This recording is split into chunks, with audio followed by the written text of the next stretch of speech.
ওগো, আমি তো অসুস্থ হয়ে বিছানায় পড়ে আছি। ছেলেটাও বেকার, চাকরি বাকরি কিছু পেলো না। সে মাঠেও ঘাটে কিছু কাজ তো করতে পারবে না, কি যে হবে এখন। তুমি এত চিন্তা করছো কেন? ডাক্তার তোমাকে কথা বলতে না বলেছে। তুমি এখন বিশ্রাম করো। তুমি এসব নিয়ে এত ভাবো না, কিন্তু ছেলেগুলোর মুখের দিকে তাকিয়ে না চিন্তা করে থাকতে পারবো না।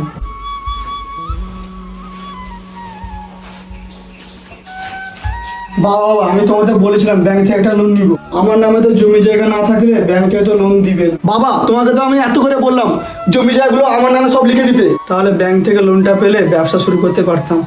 সব যদি তোর নামে লিখে দিব, আমার তো আরো 3টা মেয়ে আছে, তাদেরকে কি দিব? তুই তো একা নয়।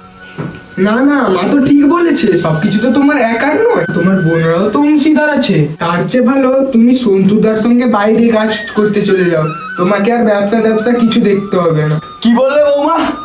আমার ছেলে বাইরে কাজ করতে যাবে? আমি থাকতে এই সব কিছুই হবে না। ছেলে, তুই কাগজপত্র রেডি কর, সব জায়গা সম্পত্তি আমি তোর নামে লিখে দেবো। সব যদি ওর নামে লিখে দিলে, তাহলে আমার মেয়েগুলো? ওসব নিয়ে তোমাকে চিন্তা করতে হবে না। আমার ব্যবসার লাভ হলে লাভের চেয়ে কিছু অংশ টাকা ওদেরকে আমি বেশি দিয়ে দিব। হ্যাঁ বাপ, তুই ঠিক বলেছিস।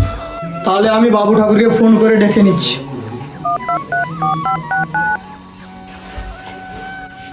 সম্পা, তুই থাক, তোর ভাই কাজে গেছে, আমি আসছি। এই চম্পা, তোর বাপ কি করেছে শুনেছিস? কেন? কি করেছে? তোর বাপ মরে গেছে, আমাদেরকে মেরেও গেছে। এসব তুমি কি বলছো? কথা শুনে আমার ঘৃণা লাগছে। হ্যাঁ, আমাকে তো তোর হয়তো ঘৃণাই লাগে। তোর বাপ তো সব জায়গা জমি তোর ভাইয়ের নামে লিখে দিয়েছে। তুই হয়তো বানের জলে ভেসে এসেছিস রে, তাই তো তোদের কোনো অধিকার নেই রে। তুমি এরকম করে মাথা গরম করো না। দিয়েছে তো কি হয়েছে? দেখবে আমার ভাই আমাদের সম্পত্তি আমাদের মতন ভাগে দিয়ে দিবে।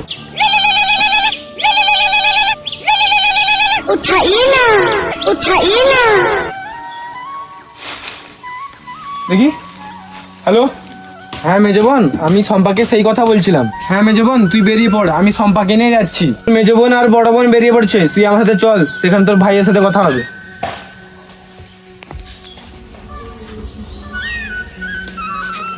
কেমন ট্যাংরা মাছ এরকম নাচতে নাচতে আসছে দেখো।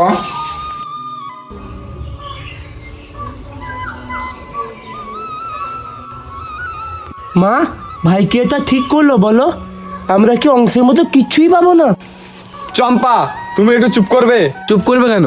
চুপ করার মতো কি কাজ করেছে? চুপ করো না তো, তাহলে তো নাচো।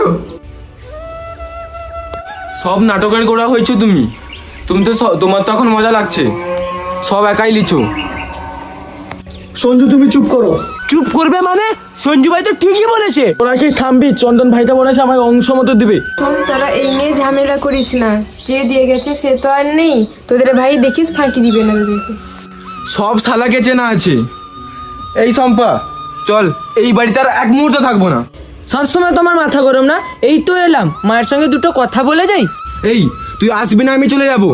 এই বাড়িতে আমার পা দেওয়া শেষ। মা, আমি আসছি। আমার বাড়ি তুমি যাইও। আবার আসিস।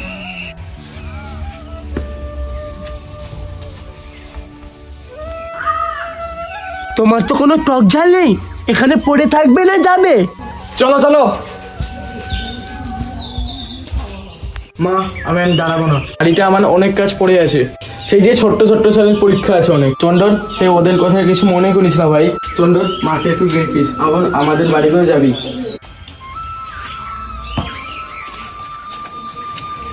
তোমার বোনদের কেমন দেখেছো? ভালো ভালো বলতে দেখেছো কেমন একজোট হয়ে মিটিং করতে এসছে। বৌমা, আমার ওষুধগুলো একটু দাও না। কেন, আপনি খুলি হয়ে গেছেন নাকি? একটু হাত বাড়িয়ে ওষুধটা নিয়ে নিতে পারছেন না? বসতে দিলে শুতে চায়। এ তোলা।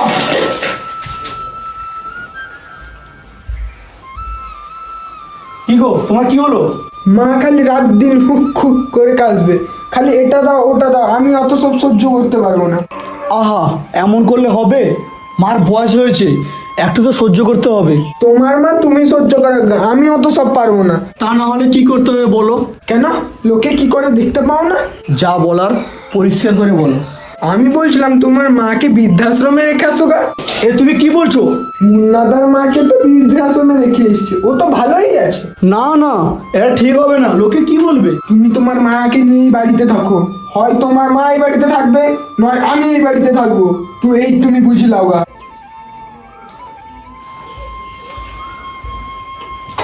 চন্দন, এটা নিয়ে তুই আর ঝামেলা করিস না।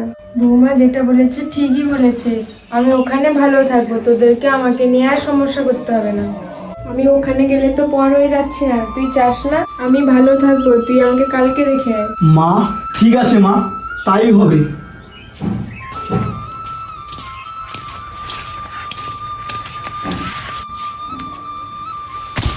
তোর ভাইকে আমি হারে হারে চিনি রে।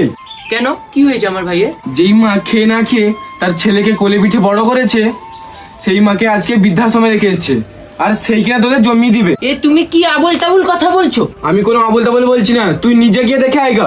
তাহলে তুমি চলো, আমরা দেখে আসি। তোর ভাইয়ের বাড়িতে আমি আর পা দিব না।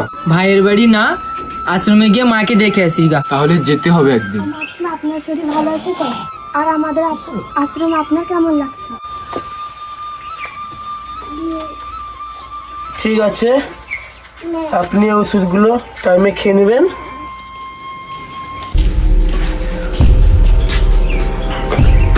চন্দন বাবু বাড়িতে আছেন? বাইরে আসুন। কি ব্যাপার, আমার বাড়িতে পুলিশ? আপনি যে জমির দলিল দিয়ে লোন নিয়েছিলেন, সে টাকা দেওয়ার সময় পেরিয়ে গেছে। আর আমার অফিস থেকে দুজন লোক এসেছিল, বাড়িতে দুজন লোক পাঠানো হয়েছিল। তাদের যে আপনি অপমান করেছেন, সেই জন্য আপনার সিভিল খারাপ হয়ে গেছে। তাই আমাদের ব্যাংক আর আপনাকে সময় দেবে না। তাই আপনার সব যত সম্পত্তি ব্যাংকে নিলাম হয়ে গেছে। স্যার, আপনারা আমাদের এত বড় ক্ষতি করবেন না।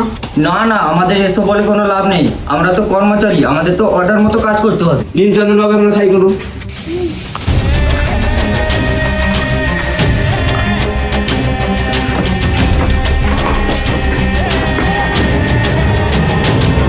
এক হাজার টাকার লোন নিয়ে তো সব তো শেষ করে দিলে, আবার জমিগুলো নিলামে তুলে দিলে। তাতে আমার কি করার আছে? তুমি তো বলে লোন নিয়ে টাকা নিয়ে ব্যবসা করলে টাকা বেশি ইনকাম হবে, সেই ব্যবসাতে আমি ফেসে গেছি। এখন যা বুঝেছি, তোমার জায়গা সম্পত্তি সব তো গেছে, এবার বাড়িটাও হাত থেকে চলে যাবে। আর তুমি তোমার বাড়ি নিয়ে থাকো, আমি চললাম, আমি আর এ বাড়িতে থাকবো না। লক্ষ্মী, তোমার কথা শুনে তো আমি সবকিছু হারিয়ে ফেলেছি। আর তোমাকে আমার কথা শুনতে হবে না, আমি এখন বাড়ি ছেড়েই চলে গেলাম। লক্ষ্মী শোনো, জিও না বলছে, প্লিজ জিও। যাই হোক, মার অবস্থা খুবই খারাপ। তুমি একটু সঞ্জুকে ফোন করো এবং চন্দনকে আসতে বলো। ঠিক আছে বড় দিদি।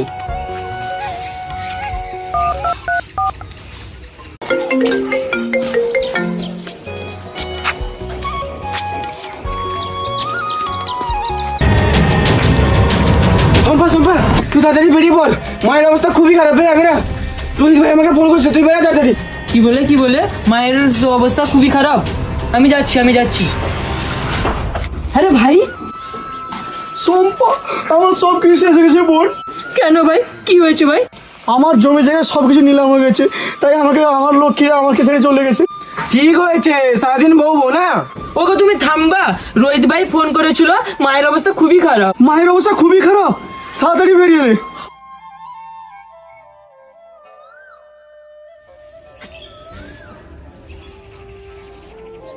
মা রে, তুই আমার যেভাবে সেবা যত্ন করছিস, আমাকে তো ভালোই থাকতে হবে। মাসিমা, আপনার চোখে জল? ও কিছু না মা, আমার ছেলেটা যে কেমন আছে, কি করছে, কিছুই জানি না। ছেলে? আপনার কি ছেলে আছে? তাহলে আপনি এখানে কেন? আমি ছেলে বৌমার কাছে বোঝা হয়ে গেছিলাম রে মা, তাই আমাকে এইখানেই রেখে দিয়ে গেছে। দুঃখ করবেন না মাসিমা, আপনার এক ছেলে আপনাকে এখানে রেখে গেছে, আর তাকিয়ে দেখুন শত শত ছেলে আপনার কাছে। তাহলে আপনার দুঃখ করা সাজে না বলেন? আমি তোদের কাছে খুব সুখে আছি রে মা, তোদেরকে আশীর্বাদ করি তোরা যেন এইভাবে মানুষের পাশে দাঁড়াতে পারিস। মা গো মা, তোমার কিচ্ছু হবে না, দেখো আমরা সবাই এসে গেছি। চন্দন, ভালো আছিস বাবা? শম্পা, ভালো আছিস তুই? মা, তুমি কোনো চিন্তা করো না, তোমার কিচ্ছু হবে না, আমরা সবাই তোমাকে নিয়ে যাব। না রে মা, আমি এখানে অনেক ভালোই আছি। আমি এই আশ্রম ছেড়ে কোথাও যাব না, যতদিন বাঁচবো এই আশ্রমেই থাকবো। তোরা ভালো থাকিস শম্পা। না মা, তোমাকে আমি এখানে এক মুহূর্তও রাখবো না, তুমি এক্ষুনি আমাদের সঙ্গে চলো। মাসিমা, আপনার ছেলে মেয়ে যখন আপনাকে নিতে এসেছে তাহলে আপনি যান। কিন্তু তোদেরকে ছেড়ে আমি? আপনি যান, মাঝে সাঝে আমরা গিয়ে দেখে আসবো। ঠিক আছে মা, তোরা ভালো থাকিস, আপনারাও ভালো থাকবেন। এটা একটা বৃদ্ধাশ্রম নয়, এটা একটা আনন্দের আশ্রম।